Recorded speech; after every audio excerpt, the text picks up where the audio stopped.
같은 살인인데 형량이 10배 차이? 진짜 문제는 판사가 아니었습니다.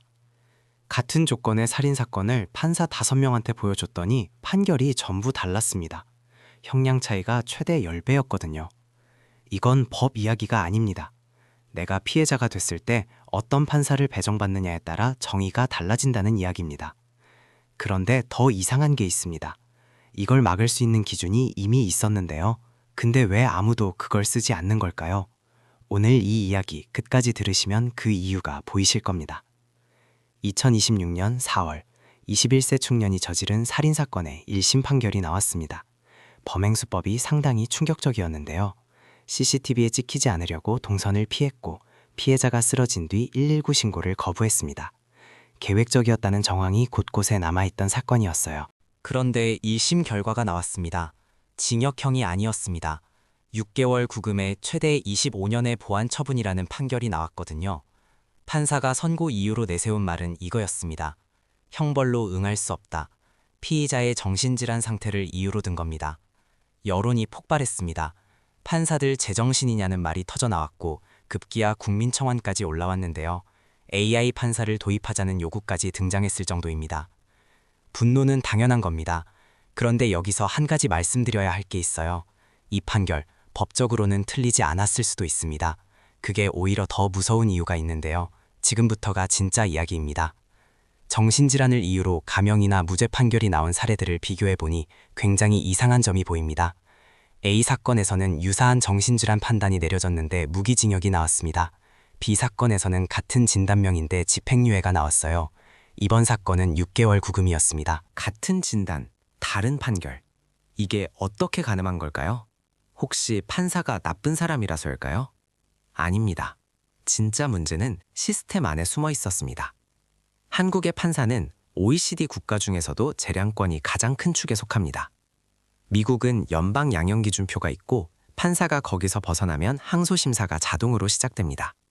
독일은 범죄 유형별 형량 범위가 법으로 촘촘하게 묶여 있어요. 그럼 한국은요? 양형위원회라는 기관이 2009년에 설립됐고 살인죄 기준도 있습니다. 기본 10년에서 16년, 감경이 되면 7년에서 10년인데요. 근데 여기서 좀 이상한 점이 있습니다. 이 기준 강제력이 없습니다. 판사가 무시해도 법적으로 아무 문제가 없어요. 기준에서 벗어났을 때 이유를 설명해야 하는 의무도 없습니다. 더 중요한 문제가 있어요. 이 양형 기준 자체가 작동하려면 먼저 한 가지 조건이 충족돼야 합니다. 피의자에게 책임 능력이 있다고 판단돼야 하거든요. 이번 사건처럼 책임 능력 없음으로 판단되는 순간 양형 기준 자체가 아예 적용이 안 됩니다. 우회가 되는 거예요. 기준이 있는데 기준이 없는 구조입니다. 그럼 그 책임 능력 있음 없음 판단은 누가 하는 걸까요? 그리고 그 판단은 얼마나 믿을 수 있는 걸까요? 여기서부터가 진짜 충격입니다. 법정에서 피의자의 정신 상태를 판단하는 걸 법정 정신감정이라고 합니다. 한국에서는 법원이 지정한 정신건강의학과 전문의가 그 감정을 담당하는데요. 이 감정 결과가 판결에 미치는 영향이 사실상 결정적입니다. 판사가 감정 결과를 뒤집은 사례는 극히 드물거든요. 그런데 실제로 이런 일이 있었습니다. 같은 피해자를 두고 감정인에 따라 완전히 반대되는 결론이 나온 경우가 있었어요. 한쪽에서는 중증 정신질환이라고 썼고 다른 쪽에서는 꾀병 또는 과장이라고 썼습니다. 같은 사람을 본 결과가 그렇게 달랐던 겁니다. 그럼 어떤 감정인의 결론이 채택되느냐가 판결을 좌우하는 셈인데요. 그 감정인을 누가 선택하느냐? 판사입니다. 다시 재량 문제로 돌아오는 거예요.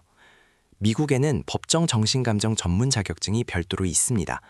영국은 감정인 명단을 법원이 공개하고 반대 감정을 신청할 수도 있어요. 한국은 일반 정신건강의학과 전문의 자격이면 법정 감정을 할 수 있습니다. 별도의 법정 감정 전문 자격이 없어요. 감정 결과를 사후에 검증하는 체계도 없고요. 결국 이렇게 됩니다. 판사가 감정인을 고릅니다. 감정인이 정신질환이라고 씁니다. 판사가 그걸 근거로 재량권을 행사합니다. 이 과정 어디에도 외부에서 검증할 수 있는 창구가 없습니다. 그리고 그 판단의 결과로 피해자 유족이 받아들여야 하는 결론이 나오는 거예요. 이걸 고칠 방법이 없는 걸까요? 사실 방법은 있습니다. 아주 단순한 방법이거든요. 근데 한국은 그걸 지금도 거부하고 있습니다. 일본 이야기를 잠깐 해드릴게요. 일본은 판사별 판결 패턴을 일부 공개하고 있습니다. 시민이 특정 재판부의 과거 판결 경향을 어느 정도 확인할 수 있는 구조예요. 결과가 어떻게 됐을까요? 판사들이 스스로 일관성에 신경 쓰기 시작했습니다. 보여지면 달라지는 겁니다.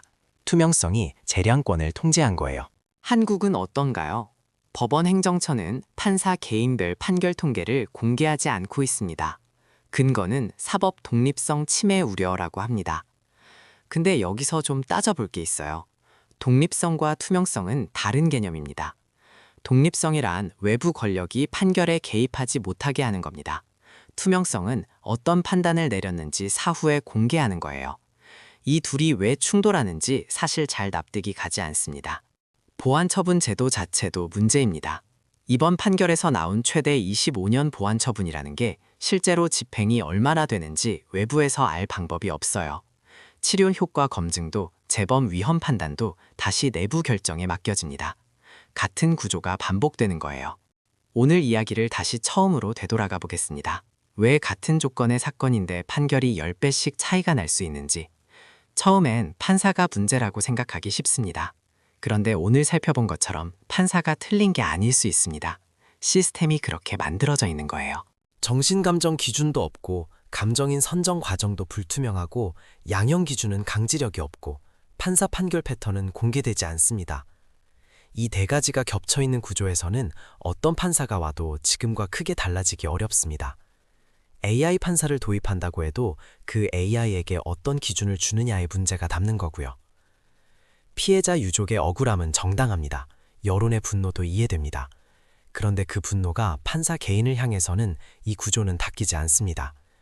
지금 필요한 건 정신감정 기준의 법제화, 감정인 선정 과정의 공개, 양형 기준의 구속력 부여, 그리고 판결 패턴의 투명한 공개입니다. 이미 일본이 보여준 방향이기도 하고요.